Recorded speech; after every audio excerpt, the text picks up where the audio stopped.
अस्सलाम वालेकुम। वालेकुम सलाम।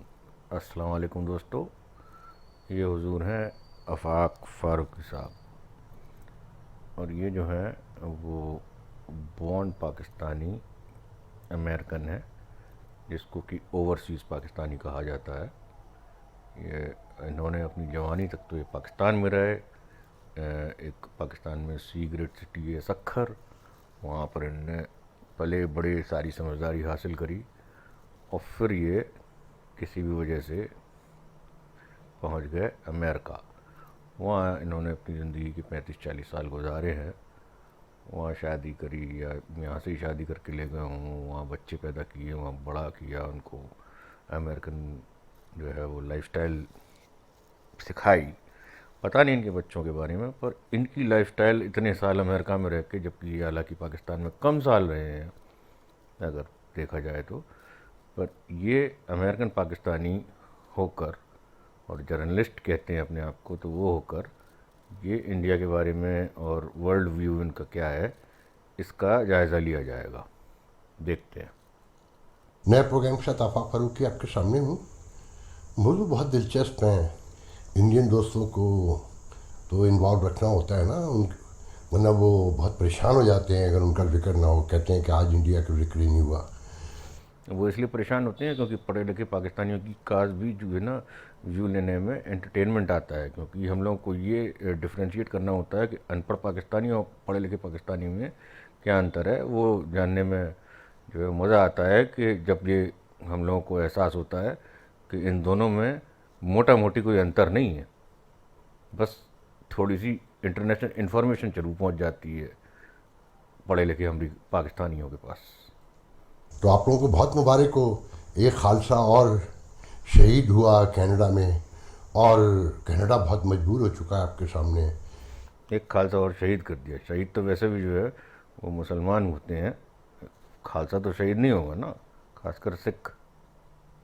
और वो खालिस्तानी को जो है वो आप खालसा कह रहे हैं, ये थोड़ा सा अंतर है इन दोनों में। खालसा जो है वो सिक्खी का काम है, और खालिस्तानी जो है वो ऑल टुगेदर डिफरेंट चीज़ है। वो खालिस्तान की डिमांड कर रहे हैं। वो इंडिया में नहीं बैठे हैं, एक भी खालिस्तानी इंडिया में नहीं बैठा है। सारे के सारे कनाडा बैठे हैं, अमेरिका बैठे हैं आपके।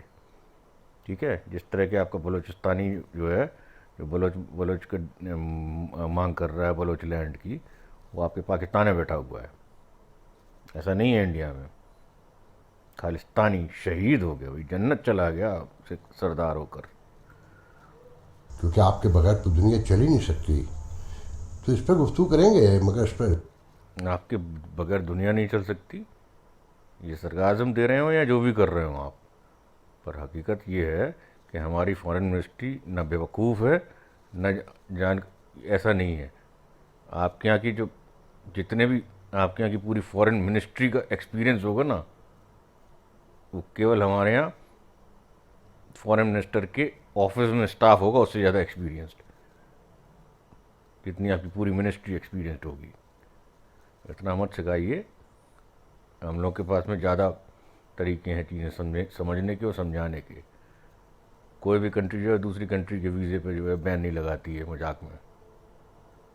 देर are some calculated steps which we are taking, and it is our right to take it.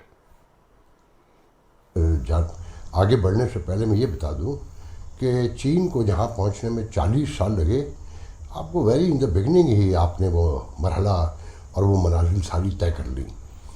इनका कहने का मतलब ये है कि चीन जो है वो अगर आंखें दिखा रहा है तो उसको 40 साल लग गए, और इंडिया अभी दिखाने लगा है। इनको कोई समझा दे कि जिस राह पे चीन चला था और जिस राह पे इंडिया चला था, आज से 40 साल पहले की बात कर ले, वो दोनों राहें अलग थीं। चीन जो है वो वर्ल्ड की फैक्ट्री है, इंडिया नहीं है। चीन जो है वो छोटे से लेके बड़े औजार, हथियार, हथियार तो नहीं पर औजार, और जो इलेक्ट्रॉनिक कंपोनेंट्स हैं, वो वर्ल्ड के ऑर्डर पे बनाता रहा है। नाइकी जूतों से लेके, एडिडास के जूतों से लेके, बेल्ट, चप्पल, सिगरेट लाइटर, बाल्टी, थर्मस, ये अमेरिका बना रहा था खुद के लिए या यूरोप बना रहा था खुद के लिए? ये चीन बना रहा था। और अपने आवाम को जो है वो 16-16 घंटे, 18-18 घंटे की रोज़ की बंधुआ मजदूरी करा रहा था। आज देख लीजिए, आज वर्ल्ड ने मना कर दिया, सारी फैक्ट्रियां बंद होने लगी हैं। इंडिया तो नहीं कर रहा था ना ये। इंडिया जो बेचता है वेस्ट को और चाइना जो बेचता है वेस्ट को, वो दोनों में अंतर है। चाइना सिगरेट लाइटर बेचता है और इंडिया सॉफ्टवेयर बेचता है।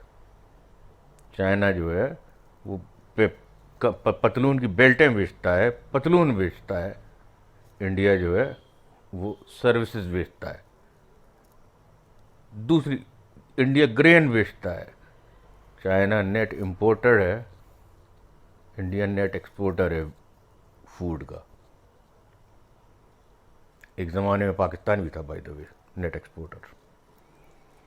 खैर, दूसरी गुफ्तगू करेंगे कि अब तो जगह जगह खबरें आज छप गई हैं चलिए, इनकी दूसरी गुफ्तगू नहीं, अब हम आगे बढ़ रहे हैं, देखते हैं नेक्स्ट क्या होता है, कि क्या बात होती है। इलेक्शन का पैगाम लेकर आए थे, अब वापस पैगाम लेकर गए हैं, उस पर बात करेंगे। और आपने सुना होगा कि जी सिंध में डैम्स छोटे छोटे बनाने के नाम पे 15 साल में खरबों रुपया खा लिया गया कागजों में, उस पर थोड़ी सी गुफ्तगू करेंगे। और बीच ना उससे ज़्यादा गुफ्तगू इस बात की कीजिए कि भाई आपके यहाँ तो सुप्रीम कोर्ट के जज ने जो है वो पूरी दुनिया घूम घूम कर जो है वो डैम बनाने के लिए पैसे इकट्ठे किए थे।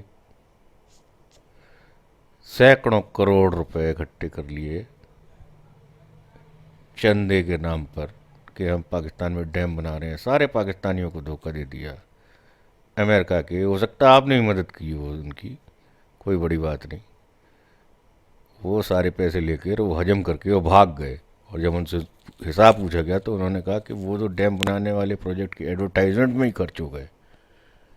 ये आपका मुआशरा है। इसमें जो छोटा मोटा जहन में आएगा, देखें जी, इंडिया और कनाडा जो बड़े बड़े क्लोज टाई थे और बड़े ट्रेड के माहदे थे उनके दरमियान, और भी हो रहे थे, और ट्विन कंट्री लगने लगे थे जो उनके ताल्लुकात आपस में थे। नहीं, इंडिया कनाडा कब ट्विन कंट्री थे, जरा ये तो मुझे बता दें। कि केवल आप जो है हवाई बातें करते रहते। नंबर एक। नंबर दो कि हाँ, India as well as Canada दोनों एक्सपेक्ट कर रहे थे कि फ्री ट्रेड एग्रीमेंट साइन होगा। वो नहीं हो सका इस स्कर्मिश की वजह से। हो सकता है इसकी जो है ना वो डीप रीजंस में हो, इसी वजह से ये सब हवाई खेला खेली चल रही हो। उसकी टॉक जो है वो हम आपसे कभी अकेले में, अगर आप 1 to 1 होंगे तो करेंगे कि डीप स्टेट का क्या रोल हो सकता है इंडिया कनाडा की टाइज को सेबोटाज करने में। पहला ये कत्ल हुआ जिस पर दुनिया इकट्ठी हुई, जो कहते हैं कि जी हमारे कमेंट्स में कहा जाता है कि नहीं अमेरिका को फिक्र नहीं, वहाँ बहुत तशवीश इज़हार किया जा रहा है, बहुत मुबाहिस और बड़े आर्गूमेंट शुरू हो गए हैं। तो आज इंडिया ने कहा जाता है कि जी कैनेडियन वीज़े भी बंद कर दिए हैं क्योंकि सुपर पावर है ना। और ये सुपर पावर तो बोलना तो आपने सरकाज़म में बोला है, पर ठीक है, हम खुद जो है खुद मुख्तार मुल्क हैं। हमको जो सच ठीक लगेगा वही करेंगे। हम न्यूयॉर्क टाइम्स और वॉशिंगटन पोस्ट की बातों पर नहीं आएंगे, ना उन जर्नल्स की, ना उन थिंक टैंक की बातों में जाएंगे जिनको आप सुन सुन के जो है वो खुश हो रहे हैं। वो सारे थिंक टैंक्स अमेरिका के, वेस्ट के, एंग्लो सेक्शन कंट्रीज़ के, इनके मफाद में काम करते हैं। हालांकि वो हमारे दुश्मन नहीं हैं, पर हमको तो हमारा मफाद ही देखना पड़ेगा ना। हम हडसन इंस्टीट्यूट, रेंट कॉरपोरेशन या वुड्रो विल्सन, इन सब की बातों में तो नहीं आएंगे ना कि वो क्या जो है वो रिपोर्ट्स दे रहे हैं। उनकी रिपोर्ट्स अमेरिका के लिए हैं, उनकी रिपोर्ट्स कनाडा के लिए हैं। साथ में एक और मर्डर हो गया है। मैं तो सिर्फ आपको समझा सकता हूँ, नाराज़ हूँ कि हमसे सीखें, हमसे समझें कि हमने दुनिया की नहीं सुनी थी। याद रखिएगा, फॉरेन पॉलिसी जो है ना, वो आपकी तरक्की, आपकी खुशहाली, आपकी पीस, आपकी प्रॉस्पेरिटी सबकी जिम्मेदार और रिस्पॉन्सिबल जो है वो फॉरेन पॉलिसी होती है। तो ये भी याद रखें कि हम सिर्फ आपसे ही नहीं सीख रहे हैं, हम दुनिया से भी सीख रहे हैं। लेकिन आप तो हमारे लिए बहुत बड़े एग्ज़ाम्पल हैं। आप एक ऐसे एग्ज़ाम्पल हैं, यानी पाकिस्तान ऐसा एग्ज़ाम्पल है जिसको हमेशा हमें जो है ना ही सिर्फ देख रहे हैं, पर लगातार ऑब्ज़र्व कर रहे हैं। जो जो आप करते हैं सिर्फ वही हमें नहीं करना है, और वही हम जो है वो कर रहे हैं। आपको भले ही एहसास नहीं हो इस बात का, वो इसलिए नहीं होता क्योंकि आपका देखने का नज़रिया जो है ना वो पाकिस्तानी है। आप पाकिस्तानी आवाम को, पाकिस्तानी अशराफियात को, और ख़ासकर पाकिस्तानी जो एस्टेब्लिशमेंट है और जो पाकिस्तानी रियासत है उसको आप ऐसे देखते हो, उसी नज़र से आप इंडिया को देखते हो। जबकि हम और आप में टोटल अंतर है। हम और आप एक दूसरे जैसे हो ही नहीं सकते हैं। हमने तो उसी 1947 में कसम खा ली थी कि हमें आप नहीं बनना है। आप माने आप ना माने, आपके अंदर वही इंतहा पसंदी, वही जुनून है जो हमारे हैं, और हमें कहीं बाहर से तो नहीं आया। आप में बाहर से आया है एक्चुअली, आप में अरब से आया है।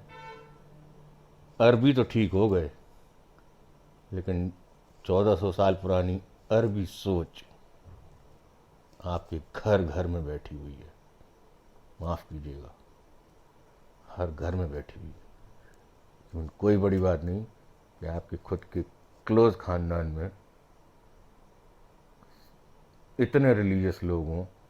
रिलीजियस से मतलब है कि रिलीजियस प्रीचर्स, जितने एक इंडिया के पूरे गांव में नहीं हो।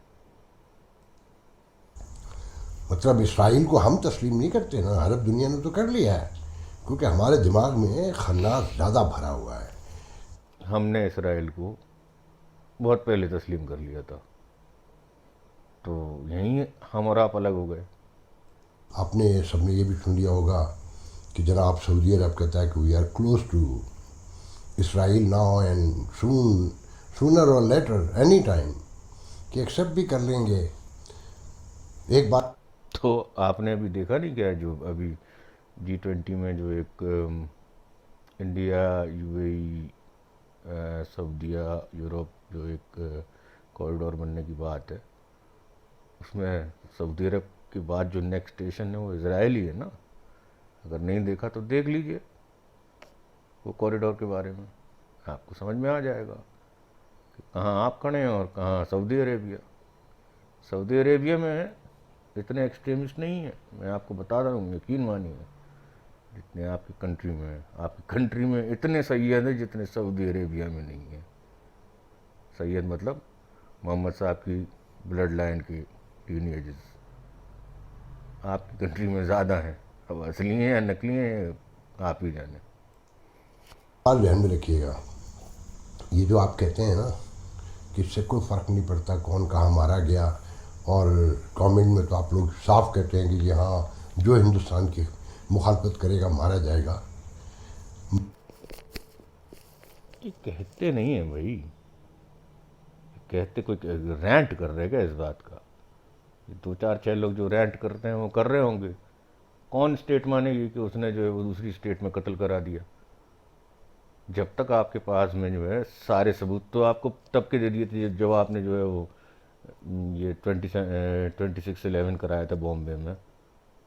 तब आपका टीवी चिल्ला चिल्ला के बोल रहा था कि जो आदमी वहाँ पर पकड़ा गया है उसका नाम जो है वो अमन सिंह है। आई स्टिल रिमेंबर, आपका टीवी देख रहा था मैं उस समय। वो अमन सिंह है, वो हाथ में लाल धागा बांध के आया, वो हिंदू है। वो आपने आखिरी आखिरी तक नहीं माना जब तक आपको जो है वो पूरी दुनिया ने तमाचे नहीं मारे कि तुम्हारे मुसलमान हैं जो हिंदुओं को कत्ल करने आए थे, और उनको इतना भी एहसास नहीं था कि इंडिया में जो है मुसलमान भी रहते हैं। माफ़ वेस्टर्न वर्ल्ड ने शहजादा सलमान को भी नहीं किया है, ये आने वाले वक्तों में पता चलेगा। माफ़ शहजादा सलमान को नहीं किया तो ना करें, लेकिन एड़ियाँ रगड़ते हुए जो है बाइडन साहब अभी आए थे 6 महीने पहले शहजादा सलमान के दरबार में। ये भी याद रखिएगा, कोई मुल्क जो है वो एक दूसरे को ना माफ़ करती है ना कोई गिफ्ट देती है, सबके अपने अपने मफाद रहते हैं। हेनरी किसिंजर के वर्ड हैं कि भाई there is no permanent enemy और no permanent friend, there are no always permanent interest. बस यही है सच्चाई पूरे वर्ल्ड अफेयर्स की। कि वक्त और ज़रूरत के तहत सब कारोबार की अपनी ज़रूरतें होती हैं ना। कि जैसे चीन हमसे कहता है कि जी कश्मीर को एक तरफ रख दें, फ़िलहाल कारोबार करें, हमने ताइवान को छोड़ा नहीं है। हम ताइवान पर हमारा वही स्टॉन्स है जो कश्मीर पर आपका है, मगर कारोबार कर। ओ भाई, ताइवान और चाइना एक अलग रिलेशन है और कश्मीर और पाकिस्तान एक अलग रिलेशन है। कभी जरा पन्ने खोलिए दोनों चीज़ों के, पहली बात। नंबर दूसरी बात कि आपने ये कह दिया कि अभी क्या कहा था, हाँ, कि जो है कारोबार की अपनी ज़रूरत है। तो भैया किसने आपको कहा था कारोबार बंद कर दीजिए? आपने कारोबार बंद नहीं किया, आपने कारोबार शुरू ही नहीं किया कभी। आपको शायद याद ना हो, पर मैं आपको याद दिलाऊंगा कि जब पाकिस्तान बना था, एक साल जिन्ना साहब जिंदा रहे थे, एक साल के अंदर $2 बिलियन की भीख जो है उसके लिए लेटर लिख दिया था जिन्ना साहब ने अमेरिका को कि $2 बिलियन दीजिए, मैं हम आपकी जो है सैटेलाइट स्टेट बन जाएंगे। हिस्ट्री खोलिए। और एवज में मिले थे आपको $5 मिलियन। जैसे आपने जो है वो 2,000 रुपये मांगे हों और मिले हों ₹5। ये थी आपकी स्थिति। वो तो भला हो कि कोल्ड वॉर में रूस और यूएसए की लड़ाई जो है अफ़गानिस्तान में हो गई, इस वजह से आप जो है आज तक सरवाइव कर चुके हैं। नहीं तो 1971 में जो टुकड़े हुए हैं उससे ज़्यादा टुकड़े आपके वेस्ट पाकिस्तान के कब के हो गए होते। तो दुनिया इस सोच की मालिक है, ये जो शर्म, गैरत, ज़िद, अना, खुददारी ये हमारे खित्ते में है कि बस जाओ, अब कारोबार भी नहीं होगा, वीज़ा भी नहीं देंगे, हम मिलेंगे भी नहीं। दुनिया को नुकसान नहीं होता इससे। दुनिया हो क्या, आप अपनी आंखें खोलिए, बाकी पूरी दुनिया जानती है। आप जैसी, सच बता रहा हूँ, अगर आप दिल पे हाथ रख के माने तो, कि आप जैसे जाहिल हुक्मरान पूरे वर्ल्ड के शायद ही किसी भी कंट्री में आए हो। इन्होंने बर्बाद कर दिया अपने मुल्क को और बर्बाद करते जा रहे हो। उनको सिर्फ अपनी पड़ी है, सिर्फ अपना पैसा लेते हैं। और फिर आप कहते हैं इंडिया को मज़ा नहीं आ रहा, और आप पाकिस्तान को इंडियंस ब्लेम करते। ब्लेम नहीं करते भाई, हम तो केवल सबक सीखते हैं आप जैसे लोगों से कि जो आप लोग कर रहे हैं ऐसे हुक्मरान हमें नहीं बनाने हैं। बस यही चाहते हैं हम। तो ये मामला तो इसमें मैं कमर्शियल कॉरिडोर को भी कहीं लिम्बो में पड़ा हुआ देख रहा हूँ। और जहन में रखें कि ये मैं आपको बता चुका हूँ कि जिस दिन गवादर में अमेरिकन एम्बेसडर इन पाकिस्तान पहुँचे थे, उस दिन ये तय हो गया था कि अब सी पैक सब कुछ इसी कमर्शियल कॉरिडोर में मर्ज होगा और ये राउट सभी इस्तेमाल करेंगे। चाइना भी करेगा, आप भी करेंगे, हम भी करेंगे, कि दुनिया की प्रॉस्पेरिटी यूनिटी में है। देखिए, आप जो है ना वो 15 साल पुराना जो ना हसीन ख्वाब जो 15 साल पहले जो पाकिस्तानी देख रहे थे, आप फिर से आपने वो जगा दिया। पर हकीकत ये है इसमें कि गवादर में कुछ नहीं रखा है। ठीक है, पूरा का पूरा बलूचिस्तान अनस्टेबल है। कोई वहाँ पे पैसा लगाने वाला नहीं। चाइना बेवकूफ़ था, उसने लगा दिया। उसने इसलिए लगा दिया कि उसको ये पाकिस्तानी फ़ौजियों ने जो है वो ये भरोसा दिया था कि वो बलूचिस्तान को टेक केयर कर लेंगे, पर ऐसा नहीं हुआ। उल्टा बलूचिस्तान और ज़्यादा जो है वो अनस्टेबल हो गया। नंबर एक। नंबर दूसरी बात कि अगर आप ये सोच रहे हैं कि गवादर पोर्ट जो है बहुत इम्पोर्टेंट पोर्ट है, तो नहीं है वो इसलिए नहीं है कि गवादर के ऊपर नॉर्थ में जो है वो पूरी पूरा जो, अगर वहाँ रोड भी प्रॉपर बना दे तो वहाँ रोड बन नहीं सकती है, ना कि कोई वो जा सकते हैं, क्योंकि एक्सट्रीमली हिली एरिया है, उसकी टेरेन जो है वो फीजिबल नहीं है। और फिर 100 बातें और हैं वहाँ के लिए। बगल में अफ़गानिस्तान लगा हुआ है, इस तरफ ईरान लगा हुआ है, कोई आपकी ना दोस्ती है इन दोनों तरफ से ना कुछ है। तो वो छोड़ दीजिए, ये जो है वो केवल इस तिली में तेल नहीं है, ये समझ लीजिए आप, गवादर वाली में। और ये सिविलाइज मॉडर्न लिबरल जो दुनिया है वो समझती है ये ह्यूमन राइट्स के इशू मेजर हमारे हैं ना। ये जो इस्लाम फोबिया के नारे हम लगाते हैं ये सब धोखा देते हैं अपने अवाम को। अगर अमेरिका जैसे मुल्क में 30 करोड़ 31 करोड़ की आबादी में कोई एक आदमी किसी मज़हब की तौहीन करता है तो वो 31 करोड़ को रिप्रेजेंट नहीं करता। या कोई महजब आदमी किसी के मज़हब की तौहीन नहीं कर सकता कि ये सबका पर्सनल है। या स्विट्ज़रलैंड में, वो नीदरलैंड में और स्वीडन में कहीं पर भी उल्टा बोल रहे हैं आप, वहाँ पर सब आदमी एक दूसरे के मज़हब की तौहीन कर सकते हैं। नहीं कर सकते नहीं, कर सकते हैं। तौहीन कर सकते हैं इसलिए मुहज़्ज़ब है, ना कि नहीं कर सकते इसलिए मुहज़्ज़ब है। स्वीडन में भी तौहीन की है, स्वीडन में भी तौहीन हुई है। आपको तो याद है, मैं तो आपका एक बार पुराना इंटरव्यू देख रहा था कि जब आपने बताया था कि आप एक बुक स्टोर पे काम करते थे और वहाँ पर जो है वो एक वाइट मैन जो है वो बुढ़ा वाइट मैन आके और नौजबिल्ला करके गया था, इन द सेंस कि बुरा बोल के गया था, क्योंकि उसने जो है मदर टेरेसा और जीसस क्राइस्ट की जो है वो वो, क्या कहते हैं, पॉर्न किताब में जो है वो गलत तस्वीर देख ली थी। तो आप जानते हैं सब, आप मानते नहीं हैं बस। भी कोई एक अगर तौहीन करता है तो उसकी खातिर सारी दुनिया के सारे कौमों के जो ह्यूमन राइट्स हैं, जो सिविलाइजेशन है, जो सिविक राइट्स हैं या फ्रीडम ऑफ एक्सप्रेशन और फ्रीडम ऑफ मीडिया है वो बंद नहीं हो सकती। क्योंकि ये इसका कोई इंतज़ाम होना चाहिए कि लोगों को रोका जाए कि वो एक दूसरे के मज़ाहिब की, फ़िरक़ों की, ज़बानों की तौहीन ना करें कि वाह वाह। आपके यहाँ जो है वो सबसे पहला कलमा जो है वो ये है, ला इलाहा इल्लल्लाह मोहम्मद रसूलुल्लाह। इसका मतलब ये है कि there is no god but Allah. फिर आप कहते तौहीन ना करें, इसमें थोड़ी सी उसको भी जो मेलो डाउन करें मज़ाहिब की एक्सट्रीमिज़म को। इससे लोग इंसान हर्ट होते हैं। मगर ये भी मुमकिन नहीं है कि किसी एक बदतमीज़ नाक बद किरदार मखबूतुल हवास आदमी के कुछ कहने से बाकी सबके हुकूक सलब कर लिया जाए। ये पॉसिबल नहीं है। तो आपको भी वक्ती तौर पे हो सकता है कि सुना हो जाए, कोई मामला दुरुस्त हो जाए। कनाडा आपसे कोई गया गुजरा मुल्क नहीं है। ऐसा नहीं है कि वो आपके आगे लेट जाएंगे। वो सबका कनाडा की पर कैपिटा इनकम हमारे यहाँ से कई गुना ज़्यादा है। और इसका ये मतलब नहीं है, कनाडा एक डेवलप्ड मुल्क है, अमेरिका की वजह से हो या किसी वजह से हो, या वाइट होने की वजह से हो। पर इसका ये मतलब नहीं है कि इंडिया में जो है वो, इंडिया के लोग जो है वो कनाडा की हर बात जो आज से 30 साल 40 साल पहले मानी जाती थी वो अब मान ली जाएगी।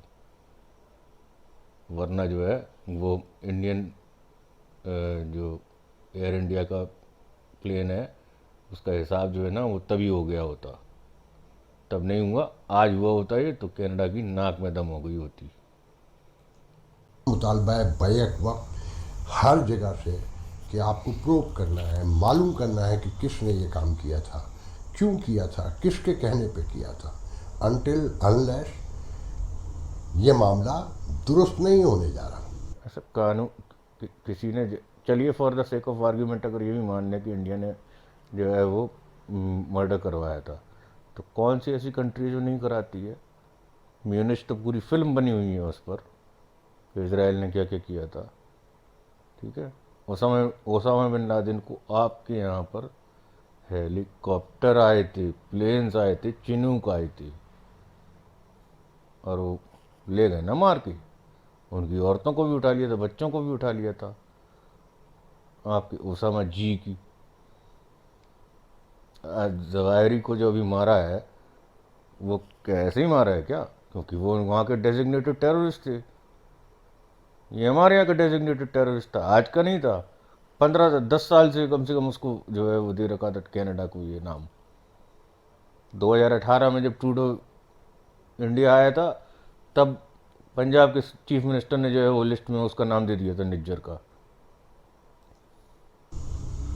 और हाँ, मैं साथ में ये बता दूं कि वाइट हाउस, वो स्टेट डिपार्टमेंट का आपने ये बयान तो सुन लिया होगा पिछले दो दिन पहले, कि कमर्शियल कॉरिडोर के हवाले से उन्होंने गुफ्तगू करते हुए स्पोक पर्सन ने कहा कि हम ये गौर कर रहे हैं कि इसमें कौन कौन शामिल होगा, कैसे शामिल होगा और राउट एक्चुअल क्या होगा। तो आपको चलो ये फालतू बातें कर रहे हैं, शामिल रखा नेक्स्ट काम की गया है। बात ना में आपका आएंगे। उसमें पैसा लग रहा है, आपका उसमें पैसा लग रहा है, ना आप दुनिया की इकलौती कोई सुपर पावर हैं अभी, और ना ही आप इतने इम्पोर्टेंट हैं कि आपके बगैर दुनिया नहीं चल सकती। आपको समझा दें कि कोई जो है वो इतनी सुपर पावर इतनी इम्पोर्टेंट नहीं होती कि वो जो है वो बड़ी कंट्रीज़ पर जो है वो डिक्टेट कर पाए। थोड़ा बहुत चलता है, वो इसलिए चलता है क्योंकि ट्रेड के सवाल होता है। तो ये तो रहने ही दीजिए। और अगर इंडिया सुपर पावर हो भी जाएगी तो भी जो है वो उस तरह के जो है वो बदमाशियाँ नहीं करेगी जो अमेरिका ने दुनिया भर में कर रखी हैं। आपको एहसास हो ना हो, पर अमेरिका ने पिछले वर्ल्ड वॉर 2 के बाद में कम से कम 70 वॉर्स कर चुका है, 70 Wars all over the world. देख लीजिएगा, कहीं गूगल में मिल जाएगा आपको। आप उनकी ज़रूरियात की चीज़ें उनके कहने पर बना कर देते हैं। आपने अभी तक कोई ऐसी चीज़ इंट्रोड्यूस नहीं की। आप अगर वेस्ट के बारे में बोल रहे हैं तो समझ लीजिए ये बात कि हमने जो है कोई ऐसी चीज़ नहीं हम प्रोड्यूस करते जो कि वेस्टर्न के लिए, जैसे लाइटर हो या सिगरेट एस्ट्रे हो या वो हो जो आपके पूरे घर में आप अगर कंगालिएगा तो मिल जाएगी। खासकर पाकिस्तानी घर में देख लीजिएगा तो 99% चीज़ें चाइनीज़ ही होंगी। तो ये चाइना का आर्ट ऑफ डूइंग बिजनेस था, अब भुगत रहे हैं वो। अब उसमें मैं क्या कह सकता हूँ। चांद पे भी आप गए हैं तो उनकी मर्जी से गए हैं, उनकी मदद और सपोर्ट से गए हैं। और उस पर वो लतीफ़ा तो हमारे यहाँ बड़ा मशहूर हुआ है कि आप लोग चांद पे पहुँच गए, आखिरत में अल्लाह ताला पूछेगा कि आपके पड़ोसी भूख से मर रहे थे, तुम चांद पे घूम रहे थे। देखिए, रही बात आपका, वैसे जो ठीक है, बहुत अम्यूजिंग नहीं है पर ठीक है, पर इम्पोर्टेंट बात यह है कि चांद पे अगर उनकी मर्ज़ी से जाना होता ना तो 1970s 80s में ही चले गए होते। ये हमने अपनी टेक्नोलॉजी बनाई है, और जब उनको ये एहसास हो गया कि इट इज़ इनएविटेबल कि इनको रोक पाएँ, तब उनने जो है मदद करनी शुरू की। ऐसा नहीं हुआ कि अदरवाइज तो उन्हें तो क्रायोजेनिक इंजन को देने से जो है सैंक्शंस लगा दिए थे इंडिया पे। ये तो अर्ली 90s की बात है। क्रायोजेनिक इंजन उन्होंने देने से सैंक्शंस लगा दिए थे इंडिया पर। उन्होंने जो है हमारे साइंटिस्ट को जो है वो CIA के हथकंडे पूरा का पूरा गेम है वो। नम्मी नारायण का केस सुनिए आप जरा, इतना बड़ा साइंटिस्ट था, उसको जेल करवा दी थी 2 नंबर में, इंडिया में ही। बाद में वो कैसे निकला, फिर वो पूरी कहानी खुली कि कैसे क्रायोजेनिक इंजन का प्रोग्राम जो है सेबोटाज किया गया इंडिया में। तो दर्दनाक खबरें ये हैं कि पहले इस साल के पहले चंद माह में ही 5,40,000 लोग इस मुल्क से कूच कर गए, चले गए, नौकरी की तलाश में, रिस्क की तलाश में, अपने बहन भाइयों माँ बाप की बेहतरी के लिए। नहीं, नौकरी की तलाश में नहीं गए थे, वो रोटी की तलाश में जा रहे हैं, वो सिक्योरिटी की तलाश में जा रहे हैं। अपने माँ बाप, बेटी, बीवी, बहन को छोड़ कर जा रहे हैं वो। इसलिए नहीं कि वो उनके लिए जा रहे हैं वो। उनका, मेरा मानना ये है कि उनकी सोच ये है कि मैं तो निकल जाऊं, घर में पैसे भेजता रहूँगा, जैसा अफ़गानिस्तान में हुआ था, जब अमेरिका छोड़ के जाने लगा तो जितने अफ़गानिस्तानी थे ना, वो अपनी बच्चों बेटियों को छोड़ के, माँओं को छोड़ के, बहनों को छोड़ के जो है ना, वो भागने की जुगाड़ में थे। वही पाकिस्तान कर रहा है। पाकिस्तान में जितने भी लोग भाग रहे हैं, कोई भी 90% लोग अपने फैमिली को नहीं ले जा रहे हैं, वो अकेले मर्द जा रहे हैं, भाग रहे हैं। They are running away from their families. मैं कहता हूँ ना, रोज़ कहता हूँ कि हर शख्स यहाँ से जाना चाहता है। कि पिछले साल 2022 में 8,30,000 40,000 लोग गए, और 2000 और उनमें से 8,30,000 में से कम 8 लाख लोग मर्द होंगे, एक भी औरत नहीं गई। क्योंकि औरतें सामान होती हैं, उनका जो भी अशर हो जाए, हम निकल जाएं। ये है सच्चाई। दिल पे हाथ रख के एक बार सोच लीजिएगा मेरी तनकीद करने से पहले। 15 में 9,30,000 लोग गए थे। लोग निकलना चाहते हैं। एक बात ध्यान में रखें, कितने भागेंगे हम? मैंने भाग के देखा है ना, कुछ हाथ नहीं आया। अगर नुकसान का, खसारे का जिक्र करूं तो पूरा एक नौहा है, एक मर्सिया है, पूरी एक करबला है। कितने भागेंगे? यहाँ जमा हो, यहाँ मुत्तहद हों। रोज़ कहता हूँ कि अपने घर के दरवाज़ों पे बैठ जाइए, अपने हुकूक के हक़ में, अपने मुतालबात के हक़ में, अपने बहन भाइयों को, माँ बाप को लेकर।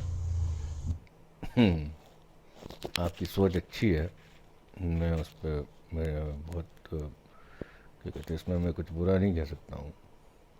और यकीन मानिए, आप भी जो है ना, खुद अकेले ही भागे थे अमेरिका।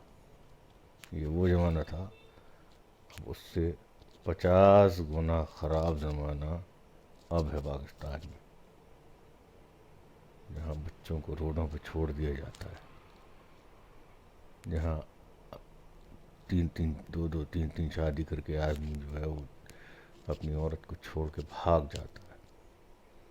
और वो सब औरतें मजबूर हो जाती हैं या तो भीख मांगने के लिए या जिस्म फरोशी करने के लिए।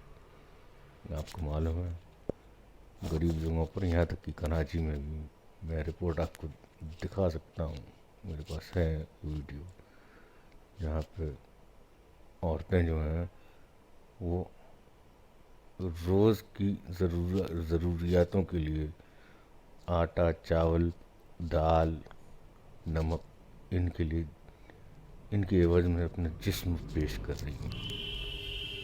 यकीन माने, मेरा दिल हिंदुस्तानी होने के बावजूद भी कराह जाता है।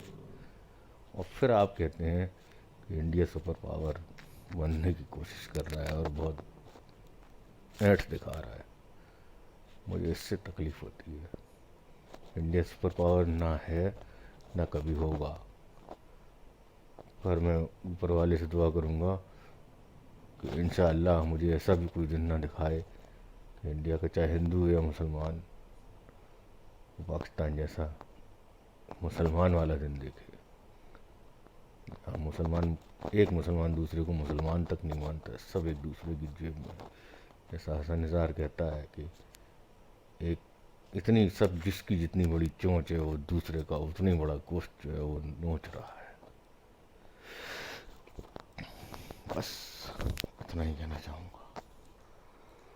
वरना ये अशराफिया और ये रियासती इदारे आपको लूट कर खा जाएंगे और बोलेंगे तो मार देंगे, जैसे मार रहे हैं। और बाहर जाने का मतलब समझते हैं कि आप इनके लिए काम कर रहे हैं। आपके बहन भाई उसी हालत में रहते हैं। वो जो डॉलर, जो यूरो, पाउंड और दरहम और दीनार आते हैं, वो इन्हीं के काम आते हैं। ये इंपोर्ट लग्जरी आइटम उन्हीं से करवाते हैं। जो गैप है ना, ज़रा देखें कि 30 बिलियन की जो 24 बिलियन रह गई है एक्सपोर्ट और 84 बिलियन डॉलर की इंपोर्ट, उसमें कुत्ते के खाने से लेकर चीज़ और चाय की पत्ती से लेकर जाने क्या क्या आता है। भागने से कुछ नहीं होगा। हमने गलती की थी भागकर, काश हम ना भागे होते, जो बातें अब करते हैं काश पहले दिन से करते। हमें कोई समझाने वाला नहीं था। मैं ज़िंदगी के बहुत से मामलात को देखता हूँ कि काश कोई मुझे बचपन से ये बताता कि रोज़ 1 घंटा वॉक किया करो, कोई मुझे रोज़ ये बताता कि सब्जियाँ खाया करो, 6 बजे के बाद खाना मत खाया करो, तो जाने मेरी ज़िंदगी के कितने दुख जो आज हैं वो ना होते। हो सकता कोई आपको ये समझाता कि इतने मजहबी मत बनो। हो सकता कोई ये आपको ये बता देता कि ये जो पाकिस्तान का नज़रिया आप लिए हुए हो, जो बचपन से स्कूल बुक्स में पढ़ाया हुआ है, वो ना लियो, तो आप जहनी तौर पर भी बहुत हेल्दी होते। हालांकि आप अभी भी हैं, पर आप जैसे बहुत लोग नहीं हैं, मैं ये जानता हूँ। इसी तरह काश कोई कहता मेरा बाप नहीं चाहता था कि मैं इस मुल्क से जाऊं। मुझे नहीं समझा था क्योंकि मेरे अराउंड के लोग सब कहते थे निकल जाओ, जो तुम्हें अल्लाह ताला ने मौका दिया है निकल जाओ। तो मैं आपसे रिक्वेस्ट करता हूँ कि बाहर सबसे पहली बात तो उस ज़माने में भी ये बात थी, आपने बता दिया कि तब भी जो है वो आप लोगों को बाहर भागने के लिए सलाह दी जाती थी, और अब भी बहुत ज़्यादा सलाहें दी जाती है बाहर मुल्क से भागने की। तो तब से अब तक लब्बे लुआब ये पूछना चाहता हूँ कि क्या वही मुल्क है आपका, या और ख़राब हो गया कि तब भी भागने की आपको सलाह मिली और आज भी? बस सर, मैं चाहता हूँ मेरे रिबटल पर आप जवाब ज़रूर दें, क्योंकि मैं आपको बहुत लाइक करता हूँ। भागने से कुछ नहीं होगा। इस निज़ाम को दुरुस्त करें। ये आपकी ज़मीन है, आपका मुल्क है, आपके लोग हैं, ये जितने भी हैं वो किसी भी इदारे में हैं वो आप ही हैं। आपको तब्दील होना है।